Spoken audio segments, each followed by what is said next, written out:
En manchette ce soir, 2 prêtres de Rouyn-Noranda sous la lumière pour de possibles abus sexuels. Des ex-pensionnaires dénoncent également des comportements déplacés. Une hausse des coûts de déneigement pouvant aller jusqu'à 180% pour nos municipalités. Tout coûte plus cher, l'approvisionnement, les contrats qui sont octroyés. Et l'Abitibi-Témiscamingue obtient une bonne note pour ses bibliothèques. Oui, on a du financement de plus pour l'acquisition de documents pour la santé de nos collections dans les bibliothèques.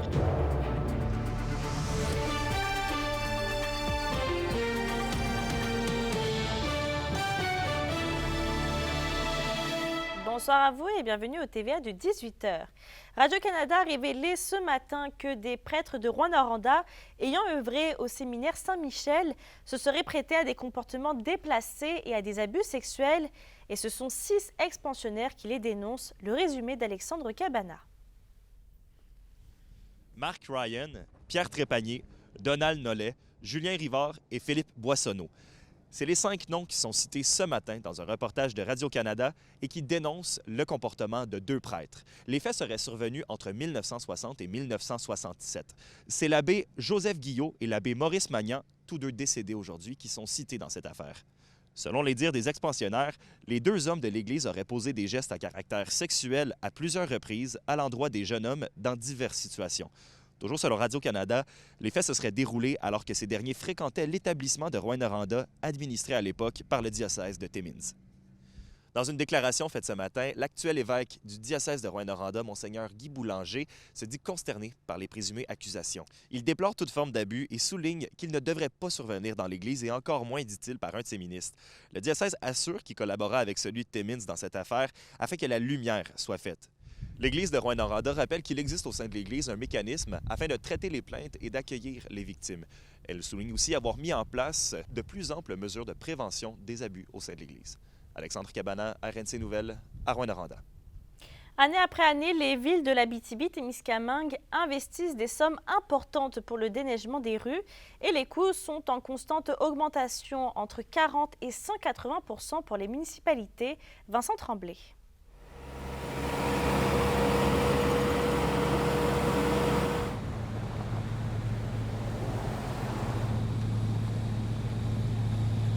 Certaines municipalités du Témiscamingue subissent des hausses importantes de leurs coûts de déneigement, des augmentations qui varient entre 40 à 180 %. À Rouyn-Noranda et Val-d'Or, les coûts aussi augmentent pour la mairesse Diane Dallaire.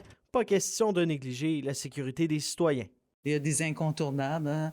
Et puis c'est certain qu'au niveau du déneigement, il faut que le service soit là pour les citoyens. Alors oui, il y a des augmentations de coûts, mais les services sont assurés pour les citoyens. Effectivement, tout coûte plus cher, l'approvisionnement, les contrats qui sont octroyés. Je pense que les citoyens et citoyennes sont à même aussi de constater qu'eux aussi, leur facture, le déneigement augmente, ces choses-là. Alors oui, on fait face à des augmentations de coûts. Lundi soir, au conseil municipal de Rouyn-Noranda, les échevins ont octroyé un contrat pour le chlorure de sodium d'une valeur de près d'1 demi-million de dollars. Après ça, le maire Donald Rowe explique vouloir réduire la consommation de cet assemblage ionique de sodium et de chlore. Puis nous, on essaie d'en mettre le moins possible, évidemment, compte tenu qu'on est dans un secteur de villégiature. On veut protéger aussi nos berges sur le bord du lac. Alors, c'est sûr qu'on en met, c'est sûr qu'il faut en mettre là, pour la question de sécurité, mais on fait attention au niveau du dosage. Là. Si pour de nombreuses municipalités de la région, la facture de déneigement ne fait qu'augmenter d'année en année, d'autres sont un peu plus chanceuses. Par exemple, Malartic n'observe aucune hausse puisque la municipalité a signé un contrat de 5 ans avec un sous-traitant. Il reste 2 ans à l'entente. Il s'agit d'une façon de protéger des augmentations, selon le maire Martin Ferron. Vincent Tremblay, RNC Nouvelles, à Rouyn-Noranda.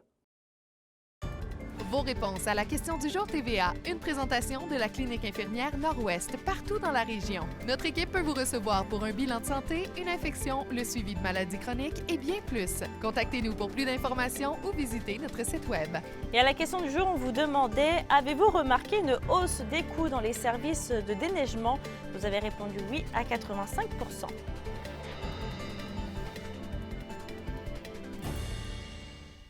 Et sur un autre sujet, le programme Biblioqualité a dévoilé hier le portrait national des bibliothèques publiques québécoises. Et qu'Emilia, les bibliothèques de la région semblent faire bonne figure. Dans l'ensemble, oui, Mélissa, les bibliothèques de l'Abitibi-Témiscamingue ont obtenu une note globale de 70 alors que le reste de la province se classe à 64 Il faut dire que le bilan prend seulement en compte des bibliothèques publiques autonomes, donc celles de Val-d'Or, Amos, Lassar et Rouyn-Noranda. Vous allez donc le voir sur le tableau qui se trouve juste derrière moi ici. Donc, par rapport aux ressources humaines et aux heures d'ouverture, c'est principalement ça qui s'est démarqué. Par contre, au niveau des acquisitions de livres, c'est là que les résultats sont de plus en plus en dessous que le reste de la province, avec un écart de 22 Donc, je vous laisse entendre la responsable des bibliothèques publiques au sujet des défis rapportés dans le portrait. C'est sûr qu'il faut faire attention là, de conserver toujours là, des bons investissements pour l'achat de livres imprimés. Les places assises comme indicateur, c'est quand même important. Pourquoi? Parce que maintenant, les bibliothèques, là, on est vu comme un troisième lieu. On a un rôle social très fort à jouer. Et l'indicateur des places assises, là, ça vient démontrer toute la volonté de permettre à la communauté d'occuper sa bibliothèque. Plus tôt cet après-midi, j'ai aussi parlé avec la directrice du réseau Biblio de l'Abitibi-Témiscamingue Nord du Québec. Le réseau comprend 69 bibliothèques et dessert 57 municipalités de moins de 5 000 habitants dans la région. Donc, c'est certain que leur réalité en bibliothèque n'est pas la même que dans le reste de la province en raison des municipalités qui ont une population beaucoup plus moindre. Mais même si la population n'a pas participé à l'étude, ils abondent dans le même sens des résultats. Oui, on a du financement de plus pour l'acquisition de documents pour la santé de nos collections dans les bibliothèques et d'encore plus nos municipalités. Sauf que les financements des réseaux biblios ont baissé de 30 en 14 ans. Donc, vous comprenez le défi ressources humaines. Maintenir, ça veut dire des fois faire le choix de soit couper une personne ou que les employés disent non, on va. Moi, au réseau, j'en ai plusieurs qui sont pas à 35 heures semaine et c'est un choix. C'était ça où on coupait quelqu'un. Et là, si on coupe quelqu'un, c'est toutes les autres qui pallient parce qu'on veut quand même donner un bon service. Donc, Mélissa, même si les bibliothèques de la région ont reçu une bonne cote du côté des ressources humaines, elles sont toujours à la recherche de bénévoles pour bonifier leurs équipes. Merci, Kémilia. Et on fait un suivi maintenant sur les grèves. Les négociations avec le gouvernement Legault étant toujours dans l'impasse, le Front commun syndical a annoncé plus tôt aujourd'hui qu'il tiendra 7 nouvelles journées de grève entre le 8 et le 14 décembre prochain. La Fédération interprofessionnelle du Québec emboîte le pas et confirme que du 11 au 14 décembre, ses membres seront en grève. On rappelle que le ministre du Travail, Jean Boulet, avait nommé la semaine dernière un conciliateur spécial afin d'espérer des avancées dans les négociations. Dans un autre dossier, la campagne provinciale des 12 jours d'action contre les violences faites aux femmes est officiellement débutée, et ce depuis samedi dernier. Et c'est sous le thème précarité, genrée, violence ignorée que se tient cette semaine d'action. Et selon les chiffres de l'Observatoire de l'Abitibi-Témiscamingue, la région se situe au 2e rang des taux régionaux les plus élevés en ce qui concerne les infractions contre la personne commises dans un contexte conjugal, soit 582 par 100 000 habitants. Et dans 76 % des cas, les femmes en étaient les victimes. Donc, dans le cadre de ces 12 jours, plusieurs actions sont organisées dans les différentes MRC de la région. D'ailleurs, l'organisme Transit Secours, qui est destiné à contrer les féminicides, s'impose lors de ces 12 jours d'action et cherche des bienfaiteurs intéressés à offrir leurs services en Abitibi-Témiscamingue. Entrevue d'Yvon Moreau. Madame Jalbert qui un peu championne dans ce secteur de ce thème de violence contre les femmes, s'est présentée comme pour permettre à promouvoir le service. Et puis voilà, on s'attend à avoir plein de gens qui vont assister à l'événement le 4 et on risque d'attirer plus d'attention et plus de dons. C'est un service de déménagement et d'entreposage sans frais pour les survivantes, pour les clientes, les familles qui vivent en contexte de violence. Au sein du pays, nous avons environ 1200 bénévoles. Nous travaillons de près avec les maisons d'hébergement, avec les services policiers, avec les services d'appui pour les victimes de violences. Lorsqu'elles utilisent Transit Secours, nous avons plus en plus de preuves qu'elles ne retournent pas vers l'agresseur chez l'agresseur. Alors, elle va quitter de façon permanente. Et le fait de pouvoir briser le cycle de violence en utilisant Transit Secours, pour nous, ça crée vraiment une grosse opportunité au niveau sociétal de pouvoir briser le cycle de façon assez permanente. Et la valeur financière que peut créer le fait de briser ce cycle, quand même, est assez importante aussi, dans le fait qu'on utilise moins les services policiers, les services judiciaires, les services de santé. Si c'est peut-être la deuxième ou la troisième fois qu'elle quitte l'agresseur, puis qu'elle utilise Transit Secours, le fait qu'elle ne retournera jamais risque de bénéficier tout le monde, surtout la femme et ses enfants. Et notre organisme présente, comme j'ai dit, un peu la chance aux hommes de faire partie de la solution. On s'attend à ce que les gens, les représentants au niveau politique et les propriétaires d'entreprises se voient dans la solution et qu'ils prennent un peu Transit Secours un peu comme un projet personnel. C'est un peu ce que j'ai fait, moi, avec ce concept de service de déménagement. J'ai cherché à créer quelque chose qui était, pour moi, un projet que je pouvais développer dans ma communauté. C'est ce qu'on cherche aussi, des gens qui ne sont pas simplement là pour leur donner un peu de temps pour les déménagements, mais plutôt vraiment de reconnaître l'impact important que peut avoir ce service dans leur propre communauté. Un maillon de plus vers la liberté. Voilà, tout à fait. Tout à fait. Marc-Paul Jacquin, bon succès avec cette campagne et merci d'aider les femmes à se sortir de ces difficultés dont on parle beaucoup en ces jours d'action contre la violence, là, mais qui sont le quotidien, malheureusement, de ces mères de famille, souvent. Merci, Tout Marc. à fait. Merci à vous, M. Moreau. Organismes communautaires, salles de sport, locaux pour les jeunes, tous ces éléments seront désormais réunis sous un même toit à Pressac. La municipalité a dévoilé son complexe multifonction samedi dernier. Yoann Carrière nous en parle plus en détail. C'est avec grande fierté que la municipalité de Pressac a inauguré son complexe multifonction samedi dernier. Une installation qui, comme son nom l'indique, aura plus d'une utilité et répond à plusieurs besoins des citoyens de la municipalité, selon le maire Donald Rowe. L'âge d'or qui est présent dans le complexe.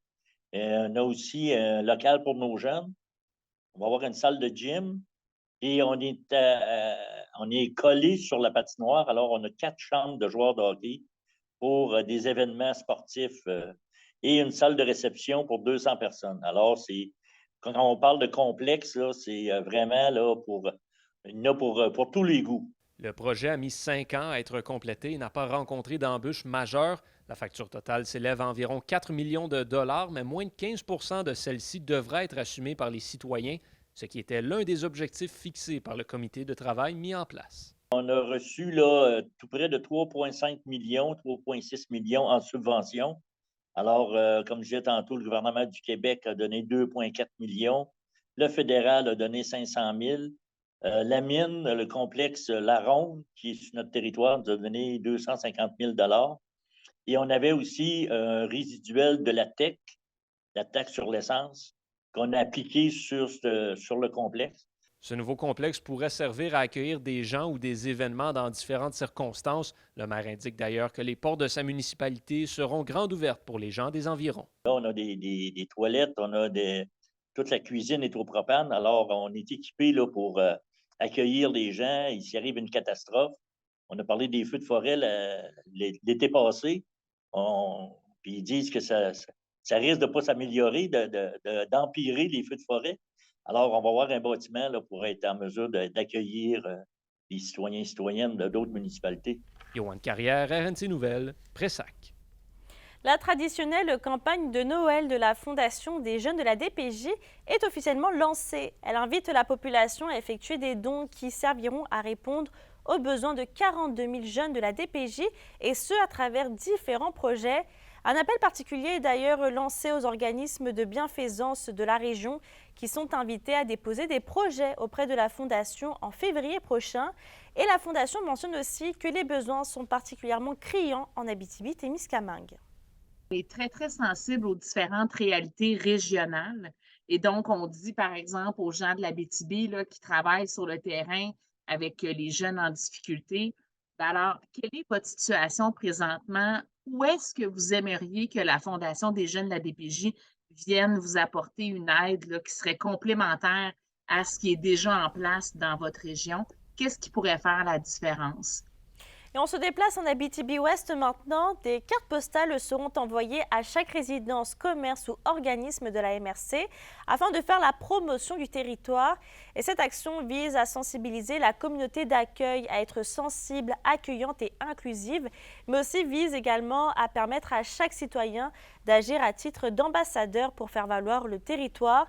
Cette action se fait dans le cadre de la mise en œuvre du plan d'action en matière d'attraction, d'intégration et de rétention des personnes immigrantes et des minorités ethnoculturelles de la MRC. On va attirer les gens qui sont attirés aussi par ça aussi, là, la simplicité, vivre au ralenti, puis profiter justement de la richesse de la nature. Des activités pour les nouveaux arrivants, des journées d'accueil ou des cuisines collectives à saveur du monde, des choses comme ça. Fait que c'est plein de petites actions un petit peu partout. L'indice boursier minier au TVA Nouvelle 18h est une présentation de GFM Groupe Financier. Vous désirez bien planifier vos investissements ou l'étude de vos enfants? Profitez de la valeur de nos conseils afin de sécuriser votre futur. GFM Groupe Financier. Au-delà de la finance, il y a vos rêves et vos projets.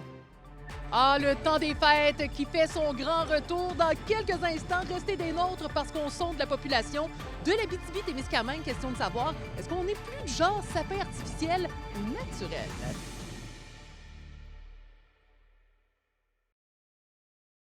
Les SADC de l'Abitibi-Témiscamingue et du nord du Québec vous présentent la bonne nouvelle économique TVA. Plus d'un an après son ouverture, la Belle Folie a aménagé dans de nouveaux locaux au centre-ville de Val-d'Or, augmentant ainsi sa superficie et son inventaire. Partageant l'espace avec la boutique Dans la Prairie, la propriétaire Nathalie Bédard propose des articles de décoration, des chandelles, des stores sur mesure et des idées cadeaux. Elle valorise également les artisans avec des pop-up shops, un concept de boutique éphémère. Les SADC, partenaires de l'économie de la région.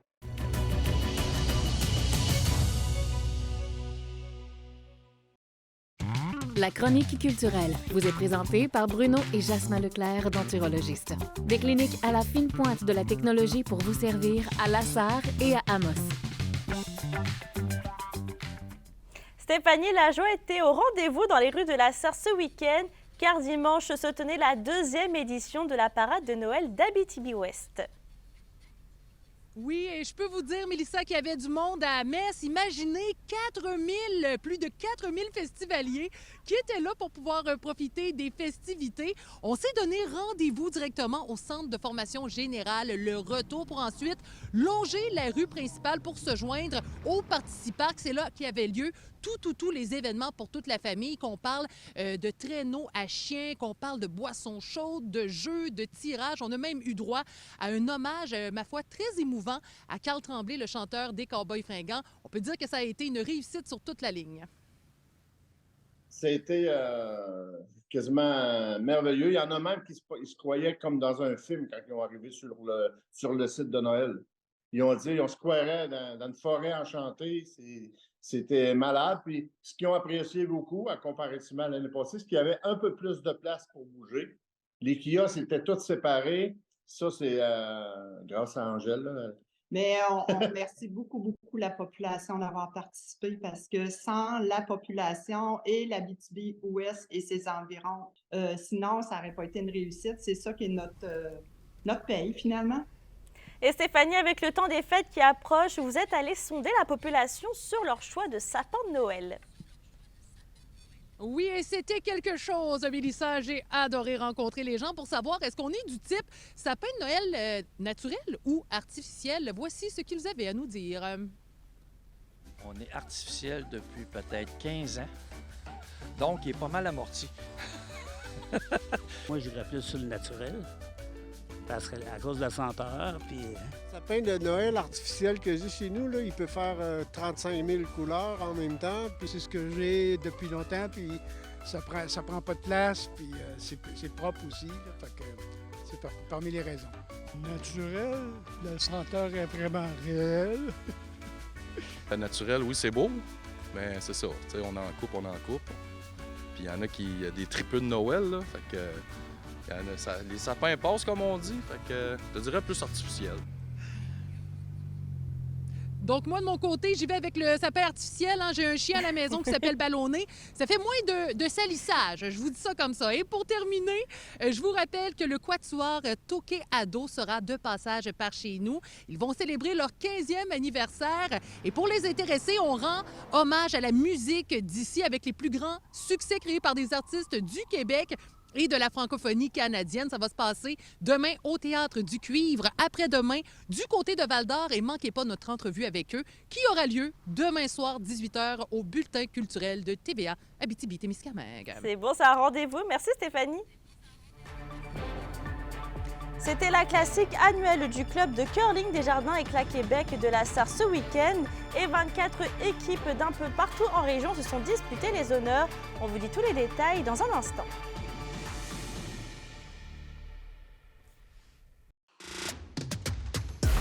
Les sports vous sont présentés par Thibaut GM, votre concessionnaire de confiance à Rouyn-Noranda, là où qualité et choix se rencontrent. Le club de curling des Jardins Éclat-Québec de la Sarre a présenté le week-end dernier sa classique annuelle Lion des Jardins. Et au total, c'est 24 équipes d'un peu partout en région qui se sont disputées les honneurs. Les champions 2023 sont l'équipe de Mathieu Gravel de Val-d'Or en classe A. L'équipe valdorienne de Bernard Larouche a remporté le titre dans la classe B. Et en classe C, on a le quatuor de Sylvain Letourneau de la Sarre qui l'a remporté. Les gagnants se sont partagés des bourses totalisant 4 600 $. La météo, une présentation de Nicole Auto de la Sarre. Avec la plus grande variété de camions en région, Nicole Auto de la Sarre, capitale régionale du pick-up. Et à la météo, Stéphanie, les températures vont continuer de bien chuter. Effectivement, Mélissa, je peux vous dire que c'est pas très chaud. Au moins, j'ai pu m'équiper d'une bonne paire de gants. On commence à apprendre le métier, hein? C'est une très bonne chose. En ce qui a trait ce soir et cette nuit, pour l'Abitibi et le Témiscamingue, on a pour l'ensemble des nuages avec moins 17 au nord, moins 14 au sud. Pour l'ensemble des secteurs demain, on peut s'attendre à une accumulation de 2 cm de neige avec un maximum de moins 1 degré. Et pour jeudi, maximum de plus 2 avec de la neige en Abitibi, maximum de plus 2 également avec de la neige et de la pluie pour le Témiscamingue. Passez une excellente soirée. Merci Stéphanie. Dans pas longtemps aussi, c'est peut-être le cas, mais la cérémonie d'hommage national pour Carl Tremblay aura lieu au Centre Bell. Des milliers de personnes sont d'ailleurs attendues. Sur ce, je vous souhaite de passer une très belle soirée, puis on se retrouve demain.